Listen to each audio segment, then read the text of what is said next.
নমস্কার, আমি জ্যোতিষ সম্রাট বিনয় শাস্ত্রী। আশা করি ঈশ্বরের কৃপায় আপনারা ভালোই আছেন। আজকে আমার ভিডিওর আলোচ্য বিষয় বৃশ্চিক রাশি বা তুলা রাশি বা লগ্নের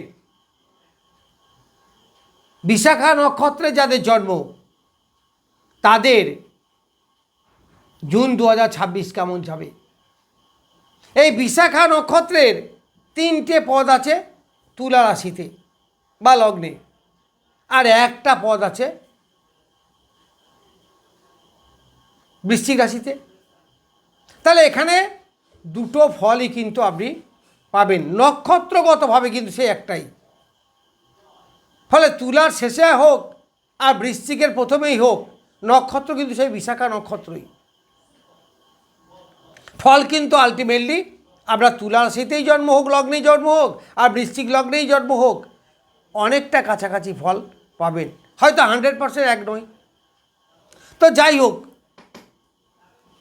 এই বৃশ্চিক রাশি বা লগ্নের চতুর্থে বসে আছে রাহু, আবার পঞ্চমে বসে আছে তুলা লগ্ন সাপেক্ষে রাহু।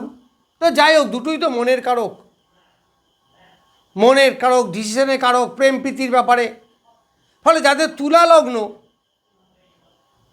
তাদের প্রেম প্রীতির ব্যাপারে অনেক সাফল্য, এবং সেখানে একটা সমস্যাও ক্রিয়েট করবে। বিদ্যাক্ষেত্রে অ্যাটেনশনের অভাব দেখা যাবে। আর বৃশ্চিক রাশি বা লগ্ন হলে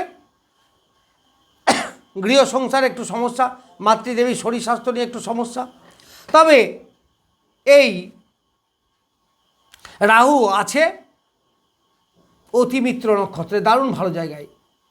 ফলে এই জায়গাগুলো কিন্তু দারুণ ভালো ফল দেবে।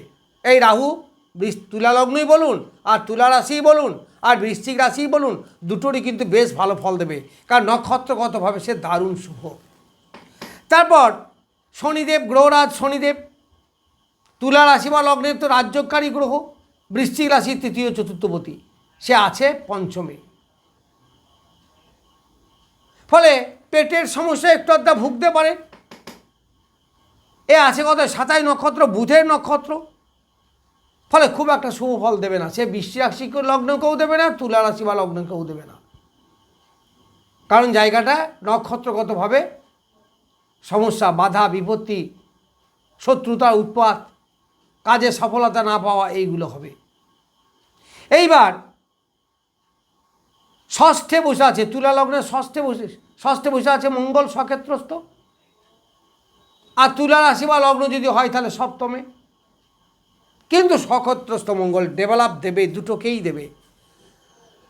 বৃশ্চিক রাশি বা লগ্নের চাকরি ক্ষেত্রে দারুণ উন্নতি। আবার তুলা রাশি বা লগ্ন যদি হয় তাহলে ব্যবসায় চরম উন্নতি। তুলা রাশি বা লগ্নের জাতক জাতিকাদের অনেকেই বিবাহ হবে, দাম্পত্য সুখ আসবে, তবে হটটক থেকে কিন্তু দূরে থাকবেন। আবার বৃশ্চিক রাশি বা লগ্নে জাতক জাতিকারা রোগের ব্যাপারে সচেতন থাকবেন, লোন টোন এই সময়ে করবেন না। তবে চাকরি পাওয়ার যোগ দারুণ ভালো, বা যারা চাকরি করেন তাদের পক্ষে দারুণ ভালো। চাকরিতে প্রমোশন হওয়া, বিশেষ করে যারা অ্যাডমিনিস্ট্রেটিভ লেভেলে আছেন বা ডিফেন্স লেভেলে আছেন, তাদের তো খুব ভালো সময়। চাকরিতে প্রমোশন হওয়া বা আয় উন্নতি বৃদ্ধি পাওয়া, এইগুলো হবে। তারপরে বৃষ রাশিতে আছে রবি। ফলে বৃশ্চিক রাশি বা লগ্নের সপ্তমে রবি, ব্যবসার ক্ষেত্রে বেশ ভালো, কারণ দশমপতি সপ্তমে, দারুণ ভালো জায়গায় ব্যবসায় আয় উন্নতি প্রচুর হবে, এইগুলো পাবেন আপনারা। তার 4 নক্ষত্র একটু ডিস্টার্ব করবে, একটু সতর্ক থাকবেন। যাদের কর্মচারী আছে, কর্মচারী থেকে সাবধান থাকবেন,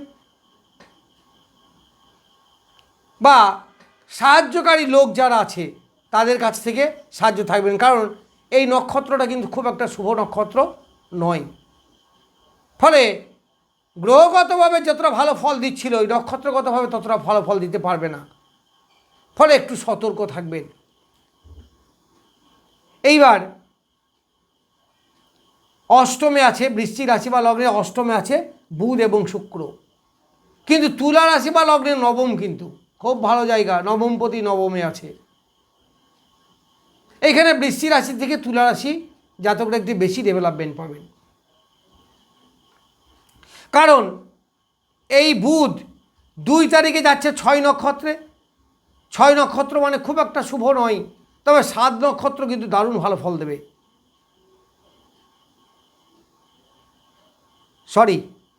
6 নক্ষত্র ভালো ফল দেবে, 6 এবং 7 দুটো নক্ষত্রেই ভালো ফল দেবে এই বুধ। আবার স্বক্ষেত্রস্থ আছে, ফলে তুলা রাশি বা লগ্নের পক্ষে খুব ভালো। আবার বৃশ্চিক রাশি বা লগ্নের জাতক জাতিকাদের সিক্রেট জায়গাটা ভালো, অষ্টম তো, বাধা বিপত্তি অনেকটা সরে যাবে। যারা সিক্রেট পথে আয় করেন, জ্যোতিষী, লয়ার, সুদের ব্যবসা, লটারি টিকিট, এইগুলো এদের পক্ষে কিন্তু ভালো। আর কর্কশ তুলা রাশি বা লগ্নে জাতক জাতিকাদের ভাগ্যের একটা আমূল পরিবর্তন হবে। ফলে 6 নক্ষত্রেই থাক আর 7 নক্ষত্রেই থাক, দুটোই কিন্তু বেশ ভালো এই সময় পাবেন। এইবার শুক্র 11 তারিখের আগে পর্যন্ত 7 নক্ষত্রে, 11 তারিখে যাবে 8 নক্ষত্রে এবং 22 তারিখে যাবে 9 নক্ষত্রে। ফলে 7, 8, 9 তিনটে নক্ষত্রকে অতিক্রম করবে। তার 7 নক্ষত্র দারুণ ভালো ফল দেবে, শরীর স্বাস্থ্য ভালো থাকবে, মন মানসিকতা ভালো থাকবে।